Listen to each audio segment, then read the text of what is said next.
Hey guys, this is Mitch. Welcome back.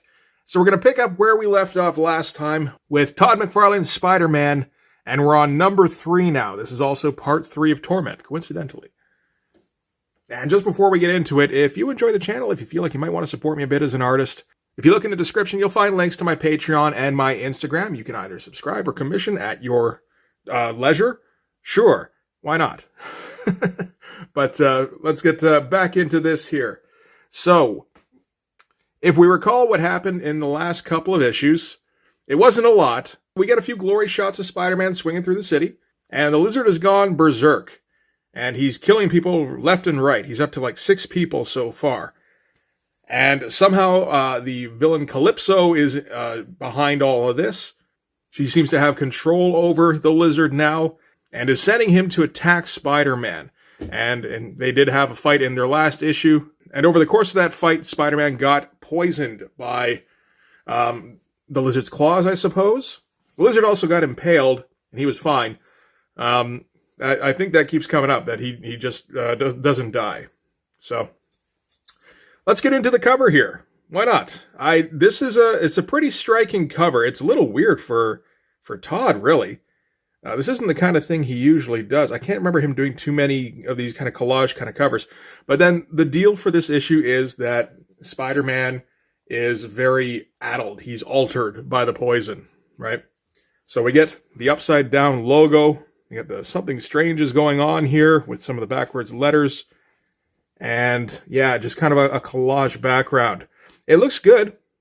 Again, it doesn't look like a Spider-Man cover you've seen before this, probably.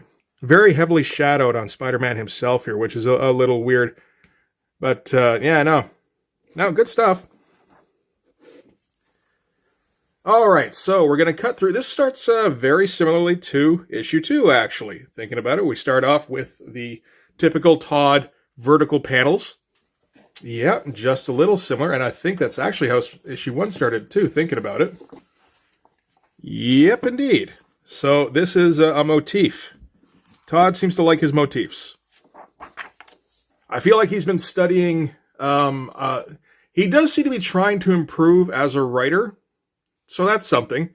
Or it could just be, if I take these tropes that other writers use, then I will be a good writer. So we're going to see a lot of the Alan Moore-ism of having the last word on one page reflect on the first word of the next page, and having a scene transition, but they kind of mirror each other or echo from each other. So that's a similar thing there. And really, this first panel, it's a little throwaway, as it has been in the last couple of issues as well, where it doesn't specifically have anything to do with anything. It doesn't really set anything up. It doesn't even really provide mood. They're nice drawings of buildings. They feel like they would have taken a while. I like the shadowing on here. This is all, like, there's a whole bunch of rendering. It just doesn't feel like it's in service of really anything other than to lead up to the double page spread, which is another thing that Todd is carrying over from issue to issue. And basically gives Todd an excuse to say, rise above it all, which he has done in the last couple of issues as well. You see it here on the double page spread, rise above it all, and again in issue 2. So I think we might see that again. I realized actually when I was looking back on this, these are very Michael Golden looking faces, or at least in the sense that, you know, they're cartoony. They got the oversized eyes, so I guess that's probably a good part of where Todd's getting that from. So we get a nice big shot of the Lizard smashing Spider-Man through a chimney. I mean, it's fantastic, really. Kind of weird little afterthought of a foot here. It feels like it maybe should have been just that one there, and he decided there wasn't enough. Or, I don't know, if it was off in the corner here, it might have been a little I don't know. Yeah, for some reason he decided to kind of throw that in there. But, no, it looks great. Everything is very detailed. High impact. Yeah, I mean, you can't ask for much more from a double-page spread, really. And we're going to get just a bit more fighting. And a bit of backstory from Todd here, so that's good.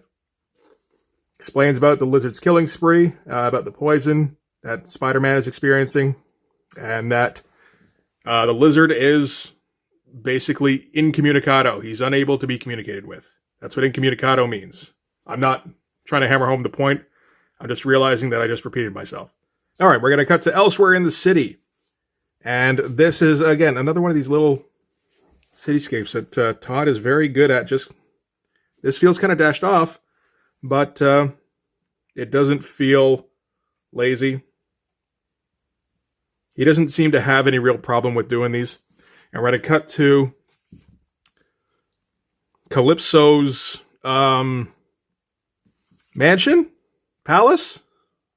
I'm not for sure. Is she in a church? Doesn't really matter. But Todd is going to emphasize that Calypso really wants Spider-Man to suffer here. And this is a page, it's not redundant exactly, but it's the kind of thing it feels like Todd needed to pad out the issue a bit. It doesn't add a whole lot. We're going to get a few of these. Back to the action. Doom, doom, doom. And great shots, and this feels like Todd's drawing first and writing second. Where he's trying to think of something Spider-Man might be thinking to himself during this fight. Like when you get smashed into bricks, what do you think usually? Obviously, you think about how you've got to focus and concentrate. And you're not going to do it emphatically. You're going to do it very calmly and rationally and kind of go through the process of focusing. And here he said, okay, I got to get away, which is fine. That's a fine strategy in this case, I think. It's also the strategy that he used in the entire last issue. That said, I feel like we've seen comics recently where the fight didn't go on long enough.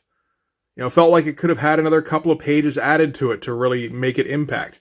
I mean, we saw that with Magnus last week in number 4, the big climactic battle. And it felt compressed and a little bit too short. So, I mean, this is really feeling like Peter's getting his ass kicked. So that's a good thing, I suppose. And Spider-Man kind of webs up the lizard's mouth here, which doesn't seem to be showing up in any of the later pages. So there's no real reason for it other than to just draw it for a second. And we're going to get some callbacks. It seems to me callbacks to Kraven's Last Hunt. With not him, it. As Spider-Man would think about Vermin previously.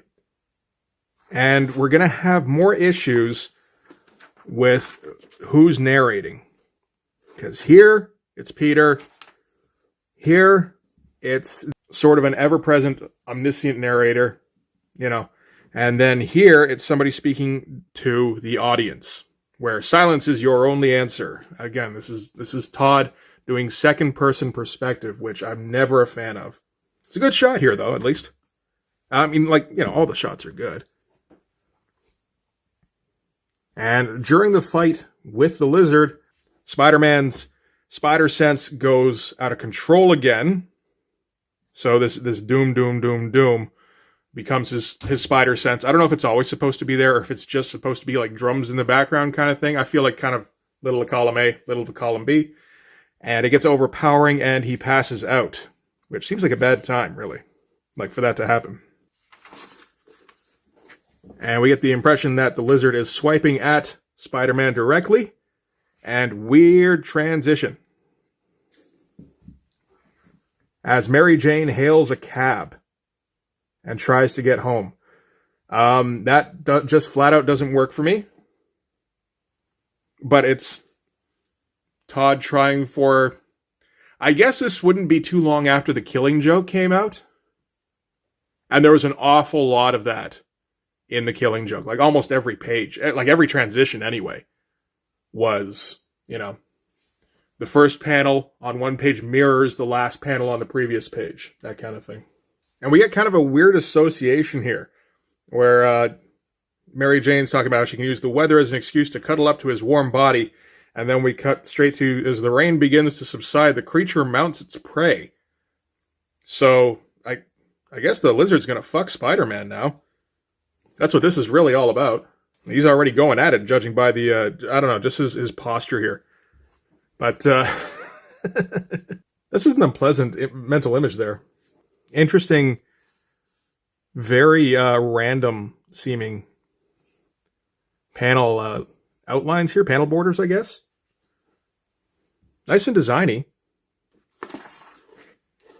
And Calypso doesn't want Spider-Man dead here because she wants him to suffer more. And that's what this whole page is all about. Kind of seems like the kind of thing could have been done right here. Just have a little word bubble here. This word bubble here, specifically. The spider must suffer. Go from that to this. This page is completely unnecessary. But, I mean, storytelling isn't exactly Todd's strong suit. He's okay at it, but he does tend to get very self-indulgent. So the lizard hucks Spider-Man off the rooftop here. Nice Dutch angle panel. All these buildings in the background look great. Also, all straight on. So it's not like, you know, we're looking at any references or anything. These are just patterns that Todd's drawing in the background. Still looks as good as it needs to look, though. And Spider-Man goes flying down into the garbage. This is a good ragdoll shot. You get that feeling of him being suspended in the air here. Like, there's absolutely nothing wrong with the art, other than just a matter of taste. If you're okay with the big cartoony faces, and with how violent the series is, and dark, and all that kind of stuff. Apparently, Todd's editors didn't like it too much. He was constantly arguing with Tom DeFalco that no, you shouldn't have ultra grim and gritty Spider-Man. But Todd's been reading The Killing Joke and Watchmen and Dark Knight Returns recently. Bonk! That's actually kind of a funny juxtaposition after the last panel here.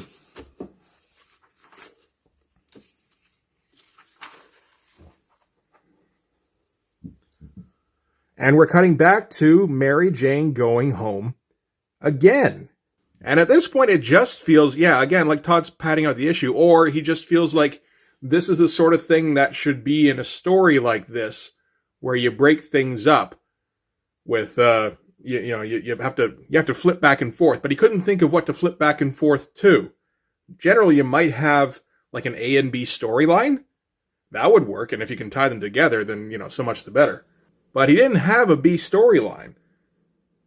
So he's just going to show Mary Jane kind of going about her day. Like, at least she's not shopping for groceries, I guess. But, like, it's that kind of thing. And then we get a shot of Spider-Man asleep in the garbage. Yeah, this particular kind of thing. Long vertical panels leading to just sort of a gigantic, almost like half splash. It looks fantastic. And more sleeping in the garbage. And this shot here seems particularly like... this reminds me of Born Again. I think there's a shot, like an opening spread from one of the later issues in that series, where Daredevil is sleeping in garbage. And while he's sleeping, he's going to dream about his origin, which seems a little redundant. I wonder if this is one of his editors getting on his back about, you know what, not everybody might know Spider-Man's origin. We're starting off a new series here. You should be talking about Spider-Man's origin at some point, at least a little bit. And it's too late for issue 1, or Todd had already drawn all the pages, something like that. But, yeah, we get his origin boiled down to 2 pages. This is a little weird at the end here, where he confronts the mugger that killed Uncle Ben. As like, in that moment you grew up, you became a hero, you became a man, a Spider-Man, which is weirdly upbeat, particularly considering, again, how dark this particular series of panels is. Also, weirdly upbeat for the story, the issue itself, and kind of forgot to mention with great power becomes great responsibility. Like, that would have been the ideal time. In that moment you grew up, you realized great power, etc. But no, instead it got kind of weird. Although, I guess, if you can't really think of a way to link it to the next page, then there's no point in doing it that way, right? I don't know. So we're going to cut back to the lizard running across the city. I feel like this is the same rooftop Spawn has leapt down on or from several times. And he goes running across the 2 More Dead newspaper. And we cut back to Mary Jane. She steps on the 2 More Dead newspaper. Not the same one, I suppose, although they are pointed the same way. That would be a little interesting if it was, you know, he goes running past, and then immediately she steps out in the rain and then steps right on the same paper. And we're going to get a really awkward try at one of those page-to-page transitions. Sometimes men can really be a bug. I don't think I've ever heard that been said before, but sure, why not? And Spider-Man slowly wakes up, and the boobily boops again suggest that Spider-Man is pretty out of it, and he's pretty messed up from all the poison and the concussion. Don't forget that. Brain damage. How much CTE does Spider-Man have? Oh, that's a horrible thought. And again, the confusion in the narrator. He reaches the surface. You only have one thought on your mind as you stagger to your feet. Get home. You know, you got to be consistent. If you're going to stick to the shitty second-person perspective, at least do it throughout the issue. But yeah, no, I mean, Spider-Man looks legitimately fucked up. So that's good. And, oh, now we cut to Game Boy action. And Spider-Man is seeing Kraven and the Lizard. I'm not sure if the Lizard is actually here. But this is, of course, Kraven. This would be post Kraven's last hunt when he blew his head off. Of course, that was done a little bit classy. Classy isn't the word here. Now we're getting to gory. And the Lizard is looking like he's in the mood again. So I guess Spider-Man's going to get mounted again. That sucks. And that's it for Spider-Man number 3. Did anything happen in that, really? I kind of got to say no. Like, if you cut directly from the end of issue 2 to the beginning of issue 4, is there any real change? No, I don't think so. This is just, you know, the Lizard smashing Spider-Man over the course of an issue, and while Mary Jane tries to get home. And somebody tries to rise above it all. So, wow, I'm like, man, to just do a whole issue where it's a fight, that's, like I said, more than a little self-indulgent. So I guess this is probably going to be another short video. The last one was only like 18 minutes, I think. I was thinking, okay, I got to try and bear down a little bit to try and stretch it out to, like, you know, you want to try and make 20 minutes, right? No, I don't think that's going to happen. But, oh well. Anyway, that's going to do it for this issue. So, thanks very much for watching. If you like this video, please hit like, hit subscribe, hit the notification so you know when the next one's coming out. I got to think something happens in the next one, but I wouldn't put money on it. So go in the description and follow the link to my Patreon. If you subscribe there, that gives you access to the Blood Force pages and the finished comics, as well as these videos before they go out to YouTube, usually a week or so in advance. And then after that, head on over to my Instagram because commissions are open. And we'll see you guys on the next one. Yeah, thanks for watching. Bye-bye. These are just patterns that Todd's drawing in the background. Still looks as good as it needs to look, though. I got another one.